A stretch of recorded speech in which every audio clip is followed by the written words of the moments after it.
वाहिगुरु साहिब जीओ। आषाढ़ तपंदा तिस लगै, हर नाहो न जिन्ना पास। जग जीवन पुरख त्याग कै, मानस संधि आस। दोए भाए विगुचिए, गल पई सजम की फास। जेहा बीजै सो लुणै, मथे जो लिखियास। रैण बिहाणी पछताणी, उठ चली गई निरास।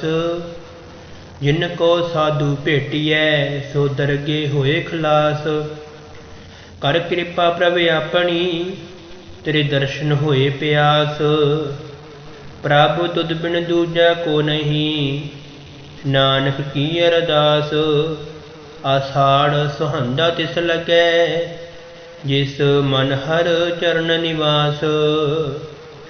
आषाढ़ सुहंदा तिस लगै, जिस मन हर चरण निवास। परम सन्मान योग चवर छत्र तख्त के मालक पतित पावन भगत वशिल कृपा निधान ऐसे दीन दयाल पातशाह जिन्हां दी मुकद्दस गुर दे विच बहण दा सुभाग सभा प्राप्त होया है। मालक ने मेहरामत की आपां सारे नूं गुरु दी हजूरी दे विच बहण दा सुभाग सभा प्राप्त होया है। आओ आपां इसे ही समय नूं सफला करते हुए आपां अज अषाढ़ दे महीने दी विचार आरंभ करन लगे हां। मालक कृपा करे ये विचार अषाढ़ दे महीने दी विचार आप ही मालक करवा लेन, कृपा करनी। आओ विचार आरंभण का यतन करिए।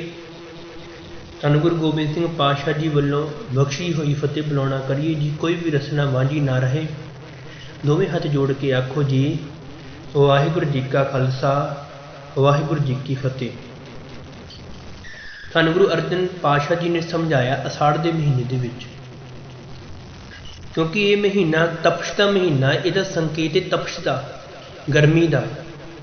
ते तपश भी दो तरह की दसी है इस महीने के विच। एक है तपश मन की, तपश मन की गर्मी। एक है एक तन की दसी है, तन की तपश होंगी है जिहड़ी आपां तन करके आपां नूं गर्मी लगदी है। ते आपां गर्मी दे विच हवा लैण दे लई आपां कुछ इहो जी चीज़ां वरतदे हां कि आपां नूं फिर सुख प्राप्त हुंदा है। ते एक मन की तपश वरती है, क्योंकि हाड़ दे माफ़ करना जेठ के महीने में गर्मी बहुत होंगी है। गर्मी के विच लोआं भी चलदियां, ते उही मेरे मालक ने कृपा की हाड़ के महीने के विच उही गल कीती है। क्योंकि हाड़ के महीने में भी गर्मी पैंदी है, लोआं चलदियां तत्तियां, ते वातावरण भी बड़ा, कई लोग परेशान बड़ा होंदे ने गर्मी के विच। ते गर्मी की तपश तो राहत बचन के लिए मनुखा ने अनेक साधन उपराले अपने अपने अपनाने शुरू किए ने, लोग अपनाउंदे भी ने। क्योंकि गर्मी तो बचन के लिए लोगों ने, कई लोग होण जिहड़े अनेकां थावां ते जाके ठंडियां जगह ते जाके जिहड़ा आराम करते हैं गर्मी के दिनों के विच। ते कई होण जिहड़ा चंदन का लेप ला के भी, क्योंकि चंदन का लेप ठंडा हुंदा है, ला के भी गर्मी तो छुटकारा पाते हैं, गर्मी तो मुक्त हुंदे ने। ते पातशाह ने दूजी गल कीती, कहंदे दूजी जिहड़ी तपश है मन की तपश। मन तपदा है, मन तपदा किस दे नाल? विषय विकारां दे नाल। जो विषय विकारां दे आपां अधीन हो जाते हैं, फिर अपना मन तपदा है, फिर मन शांत नहीं हुंदा।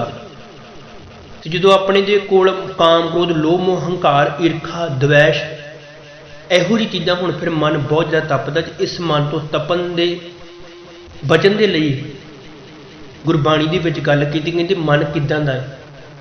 गुरु अर्जन पातशाह जी का शब्द है, काया आहरण मन विच लोहा, पंच अगन तित लाग रही। कोयले पाप पड़े तिस ऊपर, मन जलिया सन्नी चिंत पई।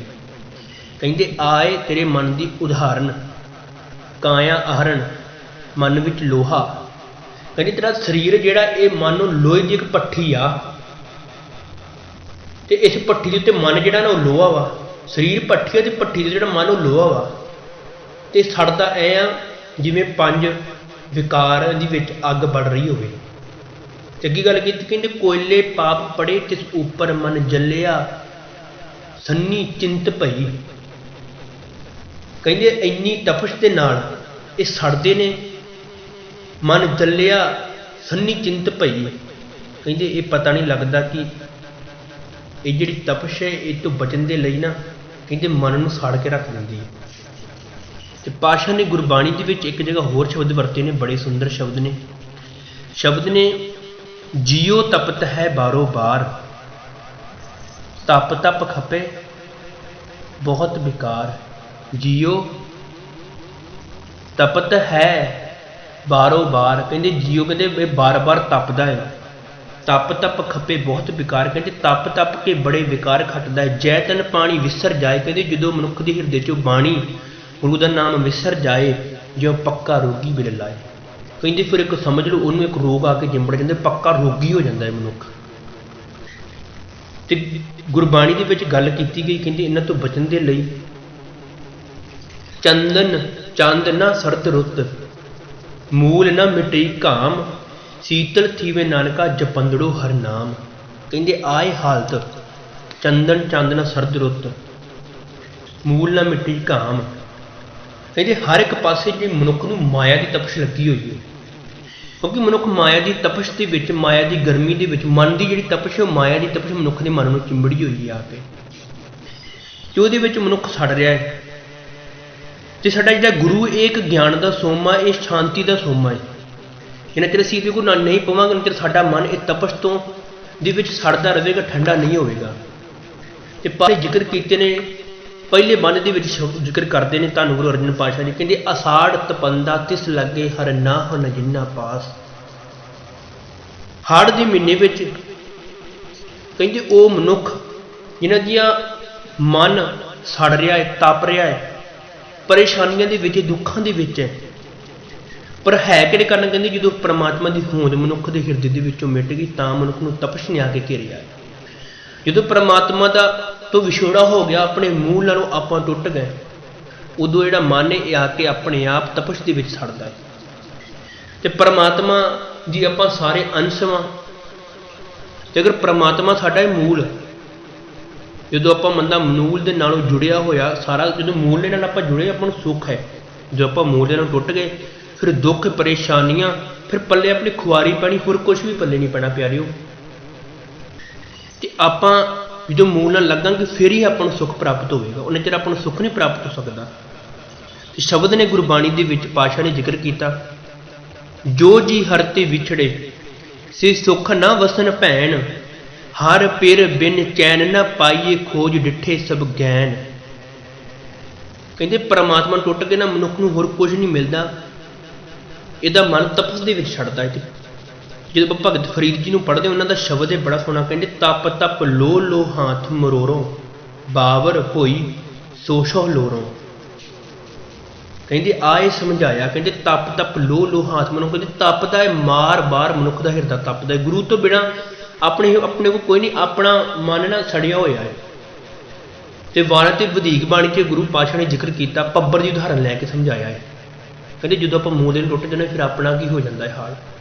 शब्द ने कहते पब्बर तू हरियावला कवला कंचन मन, कह दुखड़े सड़ियो है काली होइयां दिहोरी, नानक मैं तन भंग। जाना पानी ना लहा जे सेती मेरा संग, जित डिठे तन पर फड़े चढ़े चवगन मन। कहते की कारण से सड़के स्वाह हो गया।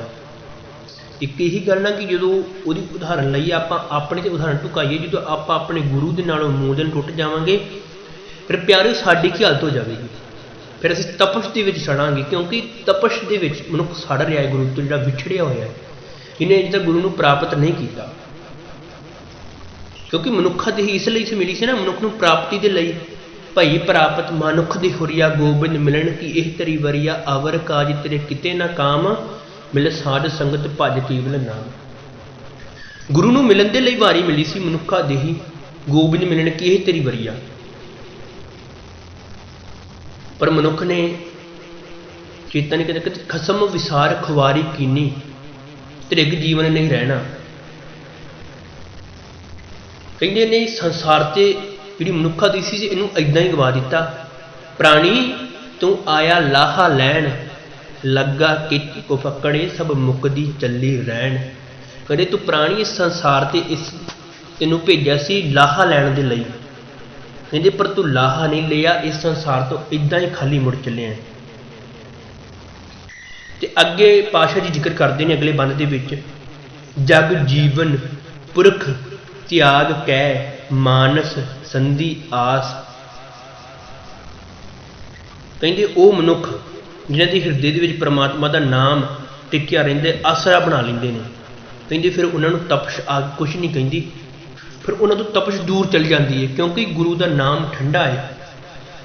ਗੁਰਬਾਣੀ ਦੇ ਵਿੱਚ ਚੰਦਨ ਨੂੰ ਹੀ ਦੀ ਤੁਲਨਾ ਗੁਰੂ ਦੇ ਨਾਲ ਕੀਤੀ, ਕਹਿੰਦੇ ਜਿੱਦਾਂ ਕਿ ਚੰਦਨ ਠੰਡਾ ਹੈ ਨਾ, ਇੱਦਾਂ ਸਾਡਾ ਗੁਰੂ ਵੀ ਠੰਡਾ। ਜਦੋਂ ਸਾਡੇ ਗੁਰੂ ਦਾ ਗਿਆਨ, ਗੁਰੂ ਸਾਡੇ ਅੰਗ ਸੰਗ ਹੋਵੇਗਾ, ਫਿਰ ਤਪਸ਼ ਸਾਡੇ ਤੋਂ ਦੂਰ ਚਲੀ ਜਾਵੇਗੀ ਆਪਣੇ ਆਪ ਹੀ। ਤੇ ਪਾਤਸ਼ਾਹ ਜੀ ਜ਼ਿਕਰ ਕਰਦੇ ਨੇ, ਕਹਿੰਦੇ ਮਨੁੱਖ ਨਾ ਸੜਦਾ ਉਦੋਂ ਹੀ ਜਦੋਂ ਚਤੁਰਾਈਆਂ ਕਰਦਾ ਹੈ। ਚਤੁਰਾਈ ਕਿ ਜਦੋਂ ਮਨੁੱਖ ਇੱਕ ਅਕਾਲ ਪੁਰਖ ਪਰਮਾਤਮਾ ਦੇ ਟੇਕ ਰੱਖੇਗਾ ਤੇ ਉਹਨੂੰ ਆਪਣੇ ਅੰਗ ਸੰਗ ਸਮਝੇਗਾ, ਉਦੋਂ ਤਪਸ਼ ਕੁਛ ਵੀ ਨਹੀਂ ਵਿਗਾੜ ਸਕਦੀ ਉਹਦੀ।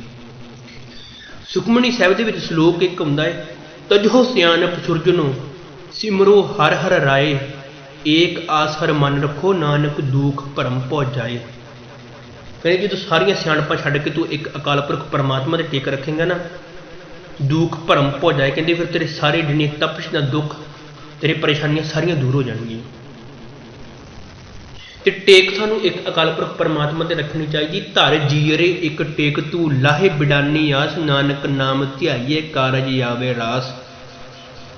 ਕਹਿੰਦੇ ਜਦੋਂ ਅਸੀਂ ਉੱਤੇ ਇੱਕ ਤੇ ਟੇਕ ਰੱਖਾਂਗੇ ਨਾ, ਇੱਕ ਅਕਾਲ ਪੁਰਖ ਪਰਮਾਤਮਾ ਤੇ, ਫਿਰ ਦੁੱਖਾਂ ਤੋਂ ਪਰੇਸ਼ਾਨੀਆਂ ਤੋਂ ਸਾਰਿਆਂ ਤੋਂ ਬਚ ਜਾਵਾਂਗੇ। ਸਾਡੇ ਅੰਦਰ ਪਰਮਾਤਮਾ ਦਾ ਸਤਿਕਾਰ ਹੋਵੇਗਾ। ਨਾਨਕ ਨਾਮ ਧਿਆਈਏ ਕਾਰਜ ਆਵੇ ਰਾਸ। ਕਹਿੰਦੇ ਫਿਰ ਨਾਮ ਧਿਆਵਾਂਗੇ, ਜਿਹੜੇ ਸਾਡੇ ਦੁੱਖ ਨੇ ਸਾਰੇ ਦੂਰ ਹੋ ਜਾਣਗੇ, ਸਾਡੇ ਕਾਰਜ ਜਿਹੜੇ ਨੇ ਉਹ ਸਾਰੇ ਰਾਸ ਹੋ ਜਾਣਗੇ। ਤੇ ਅਗਲੇ ਬੰਦ ਦੇ ਵਿੱਚ ਪਾਤਸ਼ਾਹ ਜ਼ਿਕਰ ਕਰਦੇ ਨੇ, ਦੋਏ ਭਾਏ ਵਿਗੁਚੀਐ ਗੱਲ ਪਈ ਸੋ ਜਮਕੀ ਫਾਸ। ਸੋਚ ਕੇ ਦੇਖੋ, ਕਹਿੰਦੇ ਜਦੋਂ ਮਨੁੱਖ ਇੱਕ ਅਕਾਲ ਪੁਰਖ ਪਰਮਾਤਮਾ ਨੂੰ ਛੱਡ ਕੇ ਕਿਸੇ ਦੂਜੇ ਨਾਲ ਪ੍ਰੀਤ ਲਾ ਲੈਂਦਾ ਹੈ, ਫਿਰ ਉਹਦੇ ਜੀਵਨ ਦੇ ਵਿੱਚ ਨਾ ਦੁੱਖ ਤਕਲੀਫਾਂ ਦਵੈਸ਼ ਖੁਆਰੀ ਉਹਦੇ ਪੱਲੇ ਫਿਰ ਖੁਆਰੀ ਪੈਂਦੀ, ਹੋਰ ਕੁਝ ਨਹੀਂ ਪੈਂਦਾ। ਜਦੋਂ ਇੱਕ ਅਕਾਲ ਪੁਰਖ ਪਰਮਾਤਮਾ ਨੂੰ ਮਨੁੱਖ ਟੁੱਟ ਕੇ ਜਦੋਂ ਕਿਸੇ ਹੋਰ ਨੂੰ ਚੇਤੇ ਕਰਦਾ ਹੈ, ਕਿਉਂਕਿ ਪਰਮਾਤਮਾ ਦਾ ਨਾਮ ਸਦਾ ਅਟਲ ਰਹਿਣ ਵਾਲਾ ਹੈ। ਤੇ ਆਪਾਂ ਹੋਰ ਕਿਸੇ ਦੇ ਲੜ ਲੱਗਦੇ, ਉਹ ਸਦਾ ਅਟਲ ਨਹੀਂ ਰਹਿਣਾ। ਗੁਰੂ ਤੇਗ ਬਹਾਦਰ ਪਾਤਸ਼ਾਹ ਜੀ ਬਾਣੀ ਦੇ ਵਿੱਚ ਸ਼ਬਦ ਵਰਤਦੇ ਨੇ, ਕਹਿੰਦੇ ਜੋ ਉਪਜਿਓ ਸੋ ਬਿਨਸ ਹੈ ਪਰੋਂ ਆਜ ਕੇ ਕਾਲ। ਕਹਿੰਦੇ ਜੋ ਵੀ ਸੰਸਾਰ 'ਚ ਪੈਦਾ ਹੋਇਆ ਉਹਨੇ ਸਾਰੇ ਨੇ ਵਿਣਸ ਜਾਣਾ ਹੈ। ਇੱਕ ਅਕਾਲ ਪੁਰਖ ਪਰਮਾਤਮਾ ਦਾ ਨਾਮ ਹੈ ਜੋ ਸਦਾ ਇਸ ਸੰਸਾਰ 'ਤੇ ਥਿਰ ਰਹੇਗਾ। ਹੋਰ ਇਸ ਸੰਸਾਰ 'ਤੇ ਕੋਈ ਵੀ ਚੀਜ਼ ਥਿਰ ਰਹਿਣ ਵਾਲੀ ਨਹੀਂ, ਕਿ ਮਨੁੱਖ ਜੋ ਮਰਜ਼ੀ ਕਹੇ ਕਿ ਇਸ ਸੰਸਾਰ 'ਤੇ ਹੋਰ ਸਾਰਾ ਕੁਝ ਥਿਰ ਰਹਿਣਾ ਹੈ। ਇੱਕ ਅਕਾਲ ਪੁਰਖ ਪਰਮਾਤਮਾ ਦਾ ਨਾਮ ਥਿਰ ਹੈ, ਤੇ ਉਹਦੇ ਨਾਲ ਅਲੱਗ ਜਿਹੜਾ ਪਹਿਲੋਂ ਵੀ ਸੀ ਤੇ ਅੱਜ ਵੀ ਆਉਣ ਵਾਲੇ ਸਮੇਂ ਦੇ ਵਿੱਚ ਉਹਦਾ ਨਾਮ ਸਦਾ ਸੱਤ ਹੋਵੇਗਾ। ਤੇ ਅੱਗੇ ਬਚਨ ਕਰਦੇ ਨੇ, ਜਿਹਾ ਬੀਜੈ ਸੋ ਲੁਣੈ ਮੱਥੇ ਜੋ ਲਿਖਿਆਸ। ਹੁਣ ਕਿਸਾਨ ਦੀ ਉਦਾਹਰਨ ਲਈ ਕਹਿੰਦੇ ਜਿਵੇਂ ਕਿਸਾਨ ਧਰਤੀ ਦੇ ਵਿੱਚ ਫਸਲ ਦਾ ਬੀਜ ਪਾਉਂਦਾ ਹੈ, ਬੀਜ ਬੋਂਦਾ ਹੈ ਜ਼ਮੀਨ ਦੇ ਵਿੱਚ ਆਪਣੀ ਫਸਲ ਧਰਤੀ ਦੇ ਵਿੱਚ, ਤੇ ਕੁਝ ਸਮੇਂ ਬਾਅਦ ਉਹਨੂੰ ਫਿਰ ਪ੍ਰਾਪਤ ਹੁੰਦੀ ਹੈ। ਜੋ ਬੀਜ ਬੀਜਦਾ ਹੈ ਫਿਰ ਉਹਦੀ ਪ੍ਰਾਪਤੀ ਹੁੰਦੀ ਹੈ। ਇੱਦਾਂ ਹੀ ਮਨੁੱਖ ਦਾ ਇੱਕ ਸਿਸਟਮ ਹੈ। ਮਨੁੱਖ ਨੇ ਸੰਸਾਰ 'ਤੇ ਆ ਕੇ ਜੋ ਚੰਗੇ ਮੰਦੇ ਕਰਮ ਕੀਤੇ, ਇਹ ਕੀਤੇ ਕਰਮਾਂ ਦਾ ਫਲ ਉਹਨੂੰ ਦੁੱਖ ਸੁੱਖ ਦੇ ਰੂਪ ਦੇ ਵਿੱਚ ਭੁਗਤਣਾ ਪੈਂਦਾ ਹੈ। ਕਿਉਂਕਿ ਮਨੁੱਖ ਦੀ ਹਾਲਤ ਇਹ ਆ, ਮਨੁੱਖ ਨੇ ਕਦੀ ਆਪਣੇ ਆਪ ਨੂੰ ਦੋਸ਼ ਨਹੀਂ ਦਿੱਤਾ ਕਿ ਮੇਰੀ ਗਲਤੀ ਸੀ, ਮੇਰੇ ਕੀਤੇ ਹੋਏ ਕਰਮਾਂ ਦਾ ਫਲ ਮੈਨੂੰ ਤਾਂ ਮਿਲਿਆ। ਉਹਦੇ ਸ਼ਬਦ ਕੀ ਹੁੰਦੇ ਨੇ? ਗੁਰਬਾਣੀ ਦੇ ਵਿੱਚ ਪਾਤਸ਼ਾਹ ਨੇ ਜ਼ਿਕਰ ਕੀਤਾ, ਕਹਿੰਦੇ ਦੱਦੈ ਦੋਸ਼ ਨਾ ਦੇਹੂੰ ਕਿਸੇ, ਦੋਸ਼ ਕਰਮਾਂ ਆਪਣਿਆਂ ਜੋ ਮੈਂ ਕੀਆ ਸੋ ਮੈਂ ਪਾਇਆ, ਦੋਸ਼ ਨਾ ਦੀਜੇ ਅਵਰ ਜਨਾ। ਕਹਿੰਦੇ ਦੋਸ਼ ਕਿਹਨੂੰ ਦੇਵਾਂ?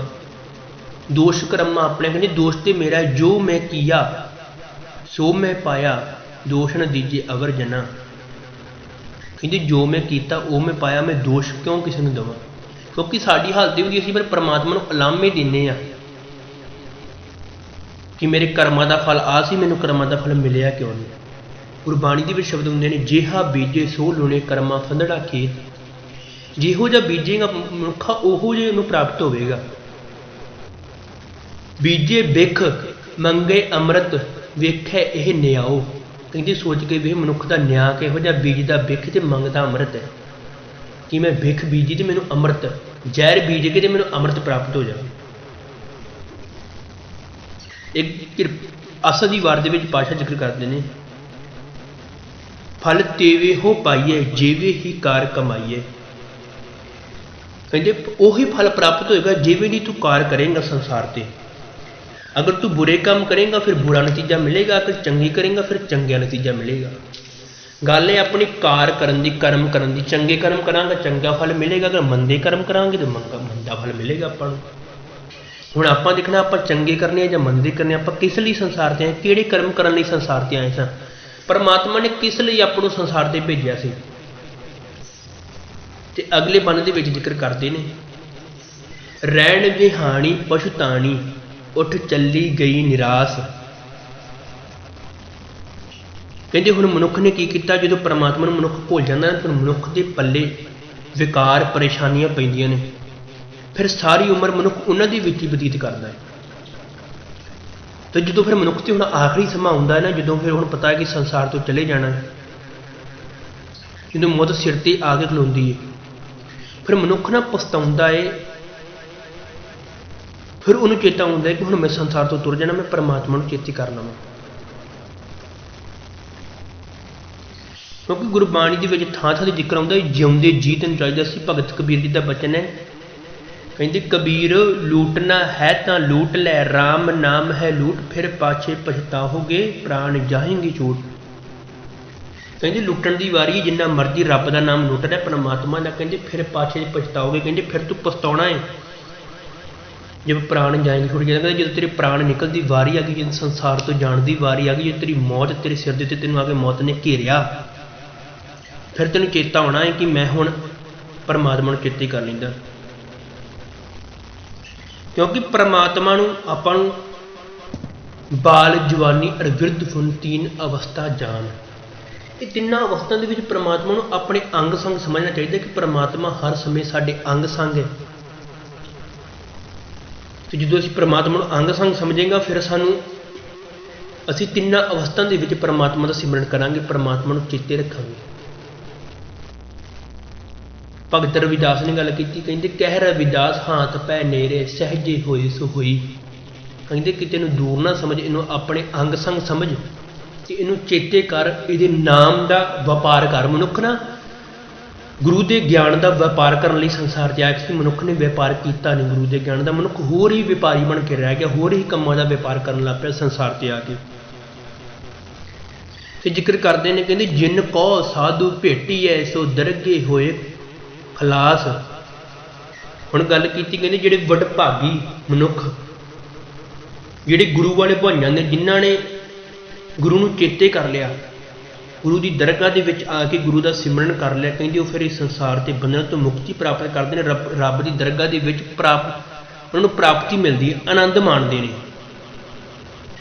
ਹੁਣ ਸੋਚ ਕੇ ਵੇਖੋ, ਜਦੋਂ ਮਨੁੱਖ ਪਰਮਾਤਮਾ ਨੂੰ ਚੇਤੇ ਕਰੇਗਾ ਤੇ ਉਹਦੀ ਦਰਗਾਹ ਦੇ ਵਿੱਚ ਤਾਂ ਹੀ ਪ੍ਰਵਾਨ ਹੋਵੇਗਾ। ਜਿੰਨਾ ਚਿਰ ਅਸੀਂ ਉਹਦੀ ਦਰਗਾਹ ਦੇ ਵਿੱਚ ਬਹਿ ਕੇ ਗੁਰੂ ਦੀ ਸਤ ਸੰਗਤ ਨਹੀਂ ਕਰਾਂਗੇ, ਗੁਰੂ ਦੀ ਗੱਲ ਨਹੀਂ ਮੰਨਾਂਗੇ, ਉਨੀ ਚਿਰ ਅਸੀਂ ਪ੍ਰਵਾਨ ਨਹੀਂ ਹੋ ਸਕਦੇ।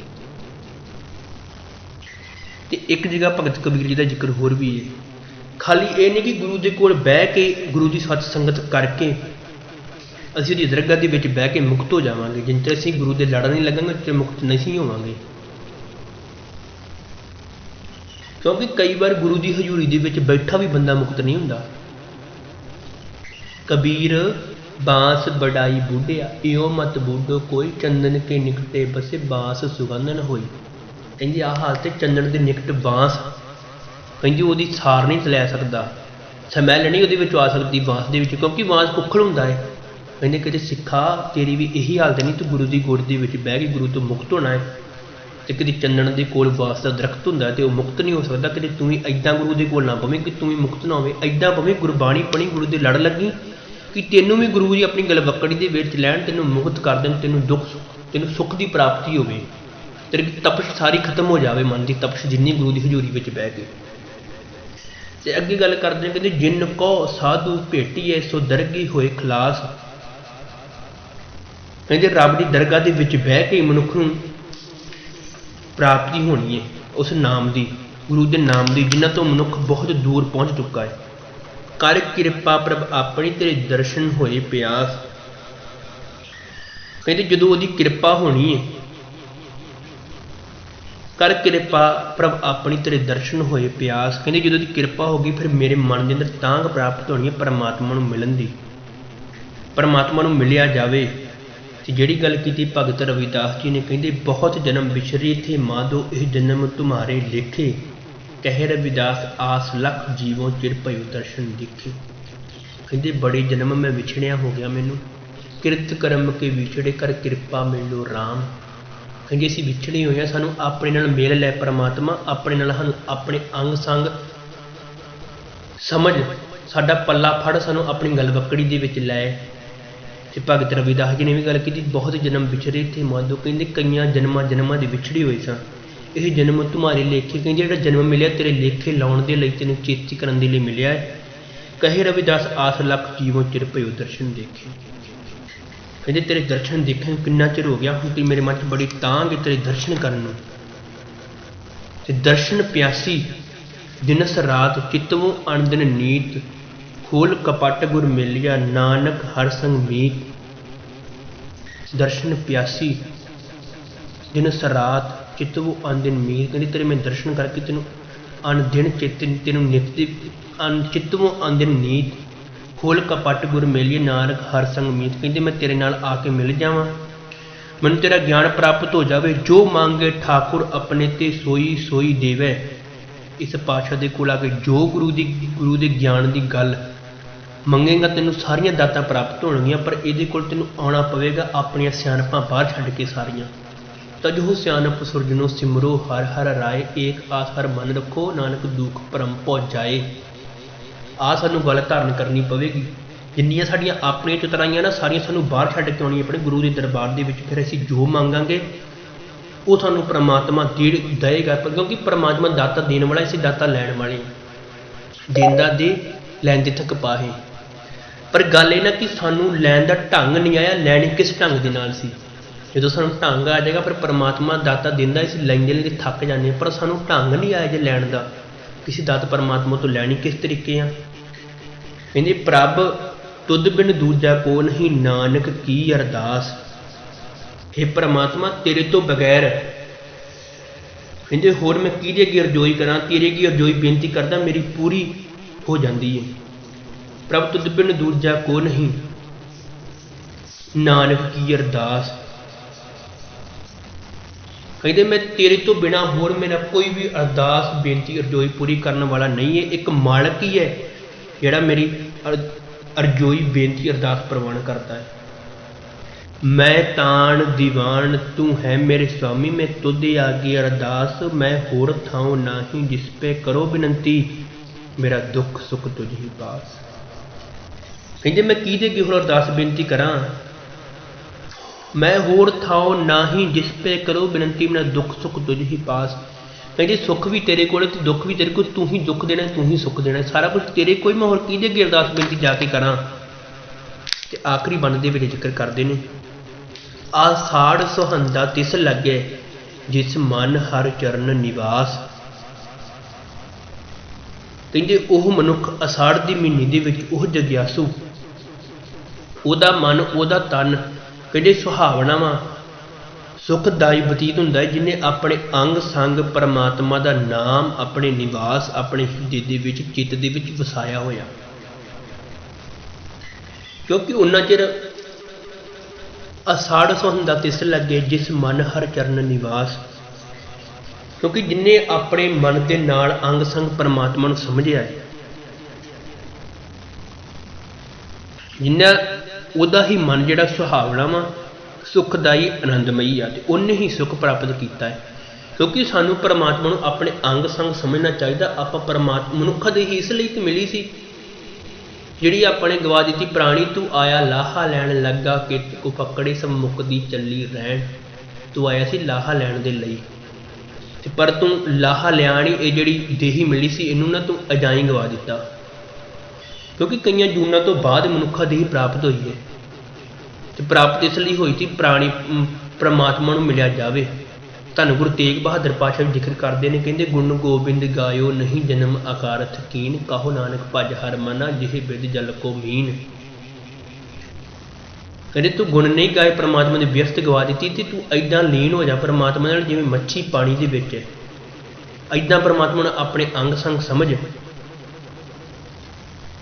ਕਿਉਂਕਿ ਪਰਮਾਤਮਾ ਨੂੰ ਆਪਣੇ ਅੰਗ ਸੰਗ ਸਮਝਣਾ ਬਹੁਤ ਜ਼ਰੂਰੀ ਹੈ। ਅਸੀਂ ਜਦੋਂ ਅੰਗ ਸੰਗ ਸਮਝਾਂਗੇ ਫਿਰ ਅਸੀਂ ਕੋਈ ਚੰਗੇ ਮੰਦੇ ਕੰਮ ਨਹੀਂ ਕਰਾਂਗੇ, ਫਿਰ ਅਸੀਂ ਸਾਰੇ ਚੰਗੇ ਕਰਾਂਗੇ, ਮੰਦਾ ਕੰਮ ਹੋਏਗਾ ਨਹੀਂ।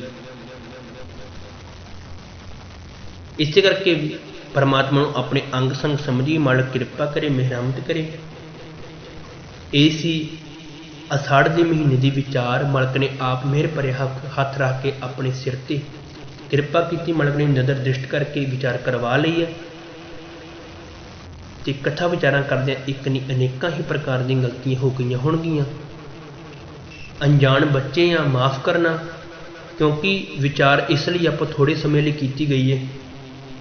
ਦੀਵਾਨ ਜਿਹੜੇ ਦੋ, ਇੱਕ ਸਵੇਰੇ ਸੰਗਰਾਂਦ ਦੇ ਸੰਬੰਧ ਦੇ ਵਿੱਚ ਵਿਚਾਰ ਕਰਨੀ, ਸ਼ਾਮ ਨੂੰ ਗੁਰੂ ਅਰਜਨ ਪਾਤਸ਼ਾਹ ਦੀ ਸ਼ਹੀਦੀ ਦਿਹਾੜੇ ਨੂੰ ਮੁੱਖ ਰੱਖ ਕੇ ਕਥਾ ਵਿਚਾਰ ਕੀਤੀ ਜਾਣੀ।